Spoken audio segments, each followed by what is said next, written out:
Good morning. Welcome along to Serious Social Live. I'm CJ Colin Jacobs, Managing Director at Immediate Future.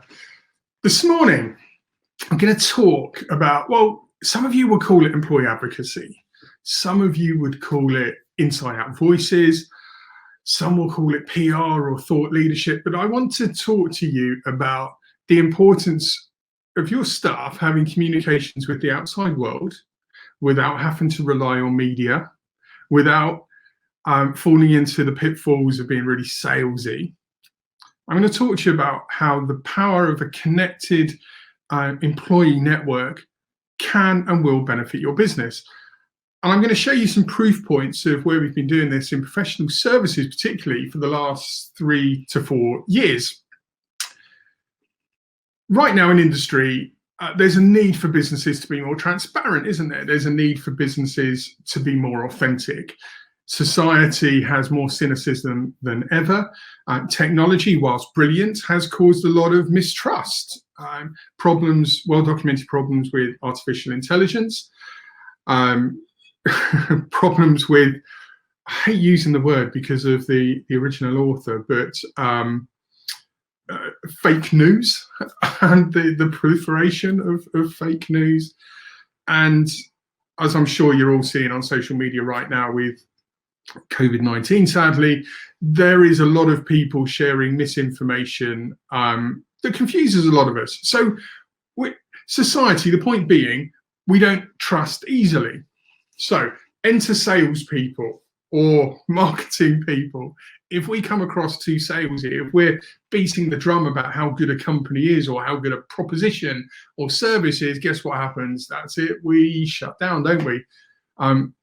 But there is a way of communicating and getting through to people without being salesy.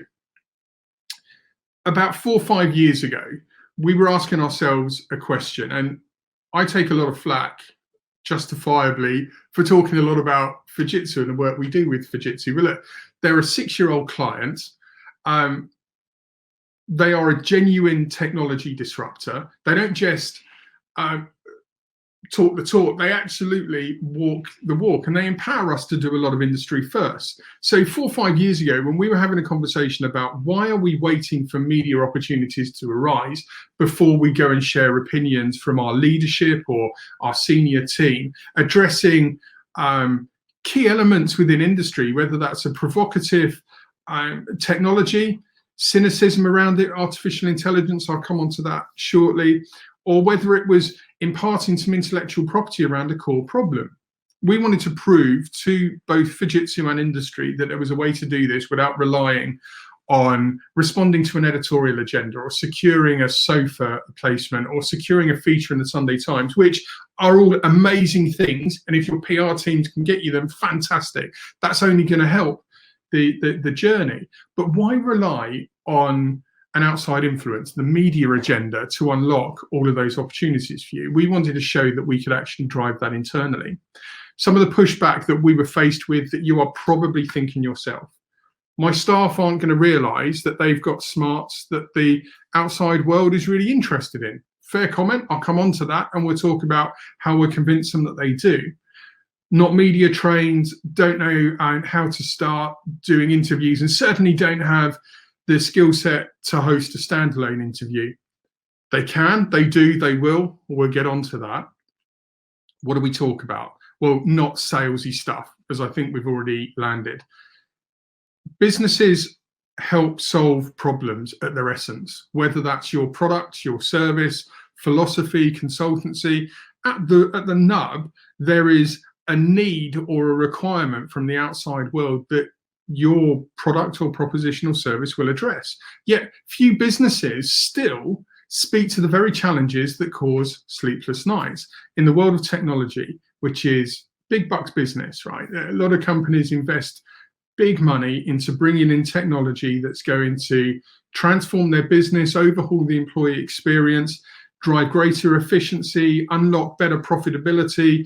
Ultimately, big technology investment helps drive companies forward. But when you've got so much choice of where and how to invest, it's more important than ever that businesses stand out. and that businesses are doing it in a transparent and an authentic way. If you get the sales chap or lady coming to the fore, chest beating, saying we're great, you're not going to do your numbers. You're going to switch people off.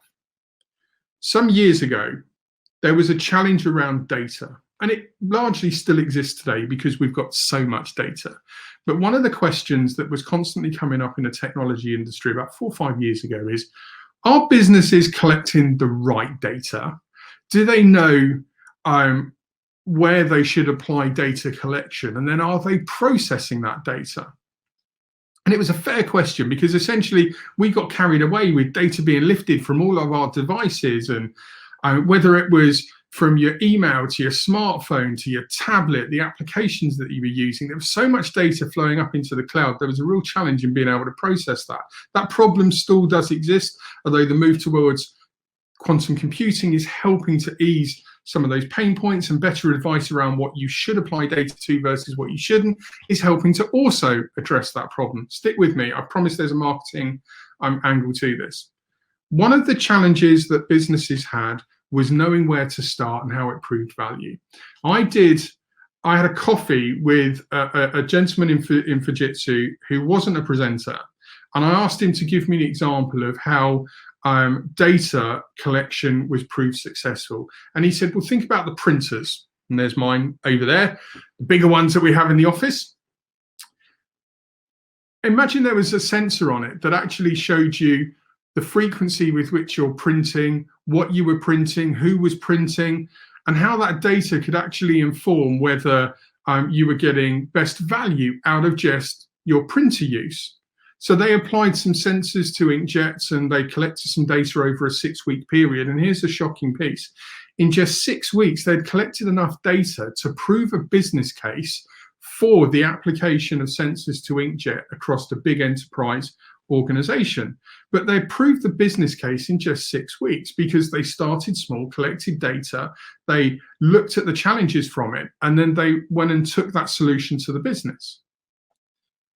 I was quite taken by that discussion that we went and did a Q&A interview where we pretty much repeated that interview. And 4 years ago, that simple example about data application became one of Fujitsu's most viewed videos. More interestingly, off the back of this very interview, the vertical that the gentleman in question worked within, the utilities team, they had a significant uptick in the number of business inquiries that they were getting. The reason this is an interesting example, the person in question wasn't media trained. They certainly hadn't done any form of media appearances previously. They had skepticism around the knowledge that they harbored and how the outside world would be beneficial to it. And their social footprint was non-existent. Yes, they had a LinkedIn page, but there was nothing on it beyond saying that he worked at Fujitsu. He had a Twitter profile, but in 2 years of inception, there was 5 posts. This really was ground zero. But this one incident, this one video that we produced and shared, the engagement and the response that tangibly came over the ensuing 6 weeks led to the individual in question embracing the importance of the inside-out voice.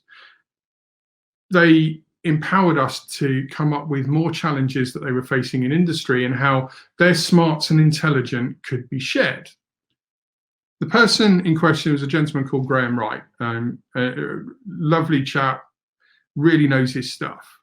But because Graham wasn't your archetypal go-to media person, the broader business really woke to this scenario because they thought that if Graham was able to do it and deliver the impact he has within his vertical, well, if we do this in other parts of the business, surely we're going to get the same results. And it all took off.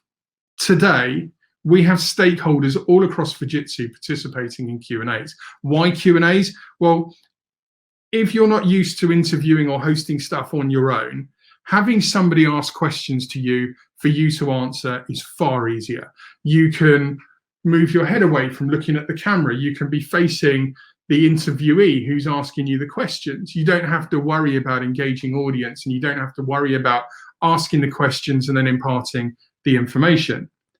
The key point to this, though, The messages that went out spoke to a very problem in industry. They gave away a little bit of intellectual property about how those problems were solved. But as we now know, the consumers of that information were then going back into their business and having copy meetings and discussing the very problems. It was driving widespread awareness of the business without being salesy. The requirements all came, the opportunity for the sales team to get involved in inquiry down the pipe, that all happened in the months following the broadcast of this content. The best tip I can give you for success is getting the questions right. And those questions, pardon my language, has to start with, why will the audience give a shit about this opinion?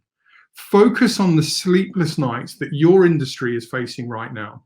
Is it that there's cynicism within artificial intelligence? Is it that there's cynicism within a specific legal process? Is it that we've still not got to grips with GDPR? Whatever the resonating problem is, find somebody within your business that has knowledge and opinion on it and put a camera on them in a Q&A and get them to share some solutions to the very problem. Help peers in industry overcome something.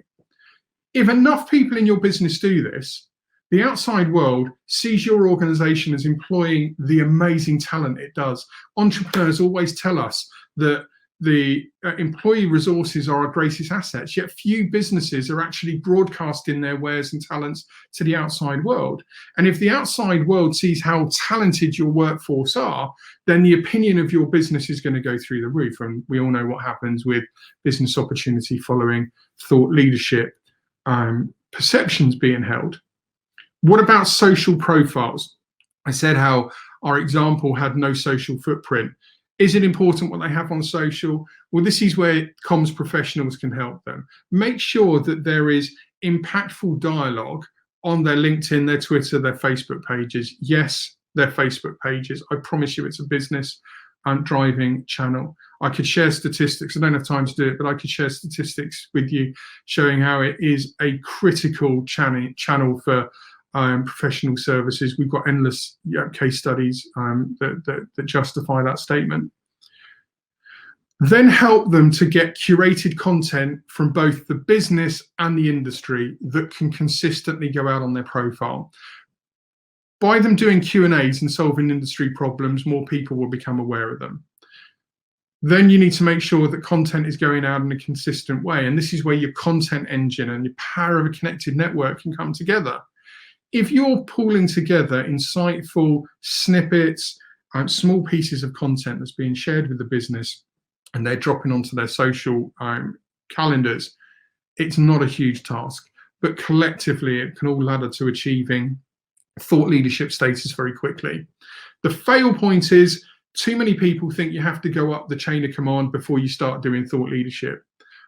As somebody that's been in BBC studios and other network studios many, many times, hand on heart, anyone can do a broadcast interview because they've got the talented presenters there to ask you the right questions to get your smarts across.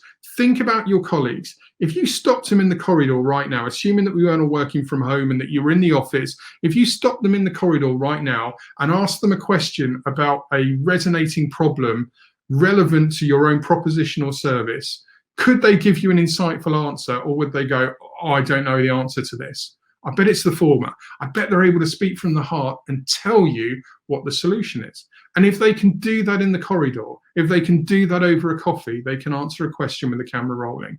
And the most authentic and transparent content you can produce is people who aren't sales-orientated people delivering solutions for the outside world, helping your peers in industry. And I promise you, if you do that with enough consistency and regularity, you will achieve thought leadership status very quickly. Go and check out some of the Fujitsu content we put out there. And now we've revealed all of this. If you look through the lens of what we do, you'll see we've just given you some really cool tips on how to make some pretty impactful content. We've delivered this mantra for many professional services companies. We even do it for consumer brands. I promise you it works. But start today, don't put it off. Figure out a plan of how you're going to get this off the ground and go and find those talented people in your business and start advocating them externally. Whether you call it employee advocacy, inside out voices, thought leadership, comms plans, whatever, Start today. Your business will benefit from it. As always, if you've got any questions, don't hesitate to drop me a line. I will happily pick them up. Thank you very much for watching.